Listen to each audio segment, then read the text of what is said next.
বিসমিল্লাহির রহমানির রহিম। আপনারা কি আমার কথা শুনছেন?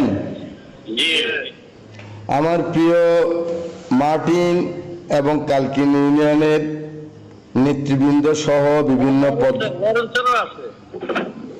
কালকিনি মার্টিন লরেন্সের বিভিন্ন পর্যায়ের সম্মানিত নেতৃবৃন্দ এবং সুধী সমাজ বা উপস্থিত ভাইরা, আসসালামু আলাইকুম ওয়া রাহমাতুল্লাহি ওয়া বারাকাতুহু। ওয়ালাইকুম আসসালাম।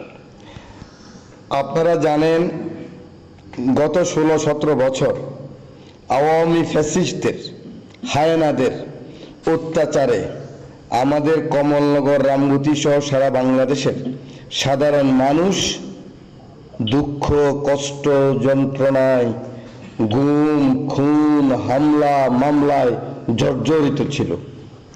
গত 15 বছর আমরা বিভিন্ন পর্যায়ে আন্দোলন করেছি। আমাদের অনেক কর্মী, অনেক সমর্থক শহীদ হয়েছেন, আহত হয়েছেন, নির্যাতিত হয়েছেন। পরিশেষে জুলাই আগস্টের ছাত্র জনতার বৈষম্য বিরোধী আন্দোলনে এই সরকার, ফ্যাসিস্ট হাসিনা সরকার পালিয়ে গেছে, কিন্তু তাদের প্রেতাত্মারা এখনো বাংলাদেশে আছে, ভবিষ্যতে থাকবে। এ ব্যাপারে আমাদেরকে সতর্ক থাকতে হবে। আমি শুধু আপনাদেরকে স্মরণ করিয়ে দিতে চাই, 5 তারিখ থেকে আজকে 30 তারিখ, মাত্র 25 দিন। 25 দিনের মধ্যেই বিএনপি সম্বন্ধে ন্যাশনাল, জাতীয় রাজনীতিতে এমন কথা পর্যন্ত উঠেছে, এক জালেম থেকে কি আমরা আরেক জালেমের হাতে ক্ষমতা দেব? এই কথার অর্থ হলো কি আপনারা নিশ্চয় বুঝতে পেরেছেন। বলেছেন ভোটের প্রয়োজন কি? ওনারা তো ইতিমধ্যেই 80% জায়গা দখল করে ফেলেছেন। ফকিরের থেকে ওনারা এখন, ফকিরে যে চাঁদাবাজি করতো আওয়ামী লীগ, সেটাও ওনারা করতেছেন।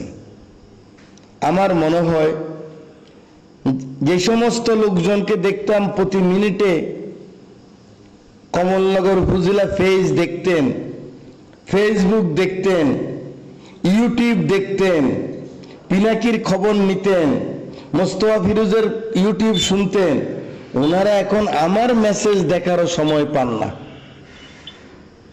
তাহলে কি করেন ওনারা? আমার সেই নেতৃবৃন্দরা কি করেন? নিশ্চয় ওনারা একটা স্বপ্নে বিভোর হয়ে আছেন।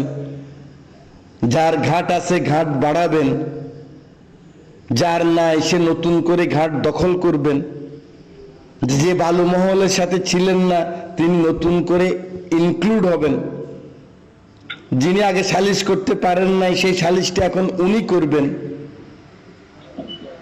এই ছাত্র জনতার বা গত 16 বছর ইলিয়াস আলী, চৌধুরী আলম, সাইফুল ইসলাম হিরু, হুমায়ুন কবির, এই হাজার হাজার বিএনপি রক্তের বিনিময়ে আজকের যে বিজয়, সেই বিজয়কে আপনারা নস্যাৎ করে দিতে পারেন না, সেই বিজয়কে আপনারা ধ্বংস করে দিতে পারেন না। এখনো আমাদের ছেলেরা হসপিটালে কাতরাচ্ছে, এখনো একদিন না একদিন একজন না একজন মারা যাচ্ছে। 2223 জন ছাত্র জনতা এখনো হদিস পাওয়া যাচ্ছে না। হয় তারা শহীদ হয়েছেন কিংবা কোনো গণকবরে আছেন। আপনাদের কি কোনো মায়া মমতা নাই? আমাদের কি কোনো মায়া মমতা নাই?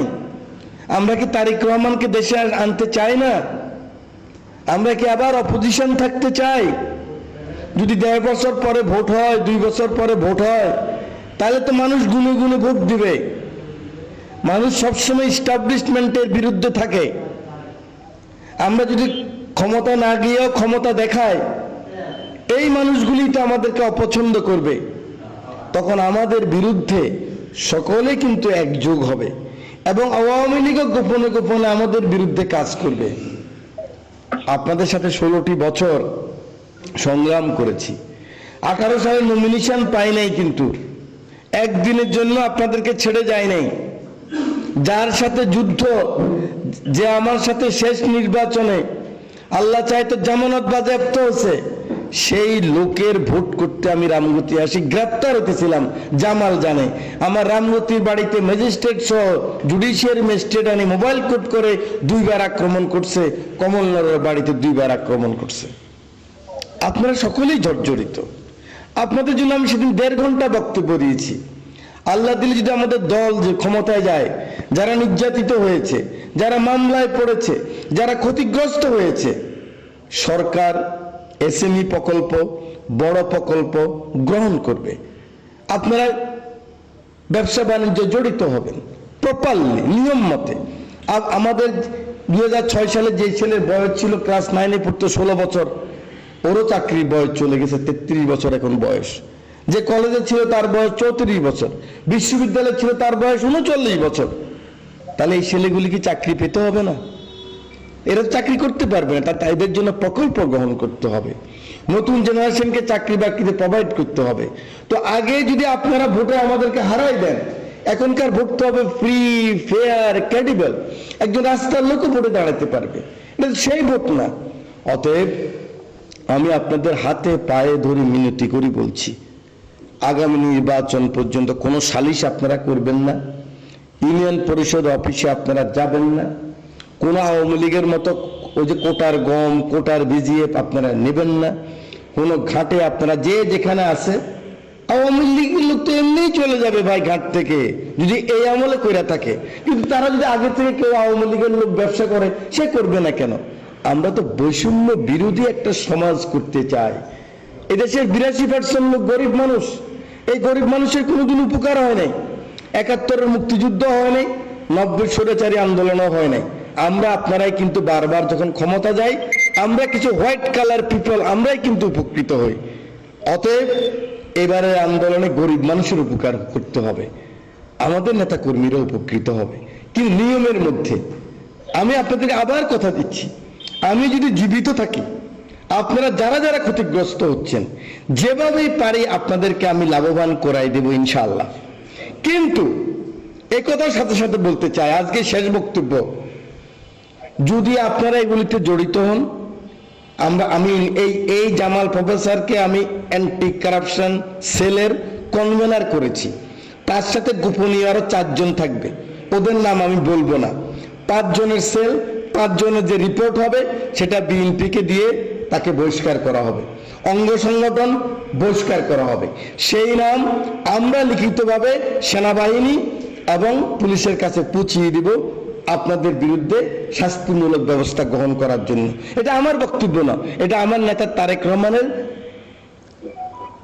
গোপনীয় প্রত্যেক সাবেক এমপি এবং সংশ্লিষ্ট নেতার কাছে ওনার রিপোর্ট, ওনার নির্দেশ, সেই নির্দেশটুকু শুধু পালন করব। আমি এমপি হতে চাই না, আগেও বলছি, আমার তকদিরে না থাকলে আমি হতে পারবো না, সবাই মিলে চাইলেও আমি পারবো না। আমি আগেও বলছি বড় জানাজা চাই, এখনো বলছি বড় জানাজা চাই, আপনাদের ভালোবাসা নিয়ে মরতে চাই।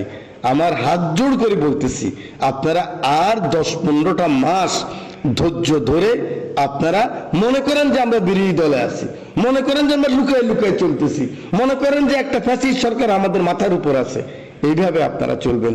বন্ধু ছিলাম, কত কষ্ট করেছেন আপনারা, আপনাদের বিরুদ্ধে শাস্তিমূলক ব্যবস্থা গ্রহণ করা এটা যে কত কঠিন, কত কষ্টের, শব্দ মুখে দিয়ে উচ্চারণ করতেছি, এতেও বুক ফেটে যাচ্ছে, আমার চোখে পানি আসতেছে, কিন্তু বাধ্য হচ্ছি। আপনারা এগুলিতে জড়িত হবেন না। আল্লাহ হাফেজ। আমি বিশ্বাস করি আপনারা জড়িত হবেন না। আমার কমলনগরের বিএনপি আমার কথা শুনে, আমার নেতা তারেক রহমানের কথা শুনে শুনে আসছে এতদিন, আশা করি ভবিষ্যতেও শুনবেন। আপনাদের প্রতি ভালোবাসা রইল। আপনারা ভালো থাকুন, সুস্থ থাকুন। আল্লাহ হাফেজ। বাংলাদেশ জিন্দাবাদ, বাংলাদেশ জাতীয়তাবাদী দল জিন্দাবাদ, বেগম খালেদা জিয়া জিন্দাবাদ, প্রিয় নেতা তারেক রহমান জিন্দাবাদ, শহীদ প্রেসিডেন্ট জিয়াউর রহমান অমর হোক।